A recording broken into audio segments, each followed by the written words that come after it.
Est-ce que vous avez déjà vous-même connu le coup de foudre? Oui, oui. C'est vrai?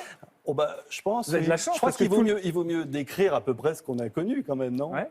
Si, mais tout le monde n'a pas eu cette chance. Ah, je pense que si. Ah, vous pensez? Ouais. Vous pensez que tout le monde a déjà vécu un coup de votre foudre? cas d'ailleurs. C'est mon cas? Mais, alors, je sais pas, parce que ça dépend ce qu'on appelle coup de foudre. Non, mais non, j'imagine, alors, je je pense suis éperdument amoureux de ma femme. On Je vous garantis, il n'y a pas de mieux problème. dire oui. Il n'y a pas de problème. Mais un coup de foudre, normalement, ça se passe en un quart de seconde. Oui, oui. C'est Regardez, le cas des personnages. Bah, oui. en tout cas, c'est ce que vous dites. Alors, je vais le lire d'ailleurs.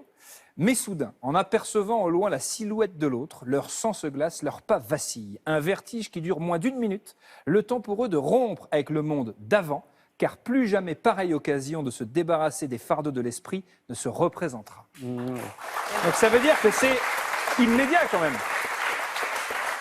Coup de foudre, quoi. Coup de foudre. Mais enfin, là, en l'occurrence, c'est un coup de foudre réciproque. Donc, il y en a un ou deux, peut-être dans une vie, je pense, il me semble. Ouais. Est-ce qu'il faut être dans un Mais état... après, plus rien ne sera jamais pareil. Ça, c'est le principe du bouquin. Plus rien ne sera jamais pareil après ce coup de foudre. Est-ce qu'il y a un état, dans quel état il faut être mentalement, physiquement, psychologiquement pour pouvoir accueillir un coup de foudre? Ah non, mais je pense que c'est certainement, enfin, je suis pas du tout un spécialiste, j'essaie de décrire un peu le phénomène, mais je pense que c'est la situation la plus irrationnelle qu'on puisse imaginer et qu'il n'y a aucun critère, si ce n'est le laisser faire une espèce de hasard, ou alors de pas hasard, quoi, mais voilà, c'est impossible à définir, il me semble. Et c'est forcément à deux, on le perçoit forcément à deux, ce coup de foudre ou... Parce que ce midi à la cantine, Isabelle Saporta a eu un coup de foudre pour Cyril, le mec qui sert les frites. Mais j'ai l'impression qu'il n'y a que elle qui a eu le...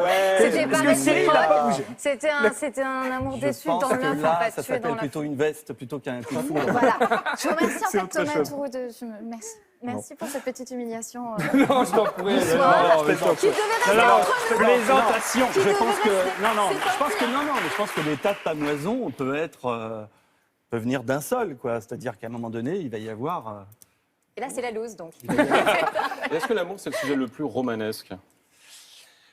Alors ça. Oui, parce que je pense qu'il n'y en a pas deux qui se ressemblent, même si je pense je pense qu'il y a des. Je pense que c'est le début de tous les événements à venir. C'est un Je moteur pense qu'il qui se passe permet. énormément de choses derrière. Et je pense qu'après, le coup de foudre, là, en l'occurrence, là j'exagère un peu parce qu'il dure 1000 ans dans ce roman. Mais je pense que c'est vraiment le point de départ d'aventures invraisemblables et non pas une espèce de conjugalité un peu morne. Romanesque, c'est le titre de votre nouveau livre, Tonino Benacquista. Merci beaucoup d'avoir été avec nous et de parler si bien de l'amour, du roman et du coup de foudre. Si, vraiment.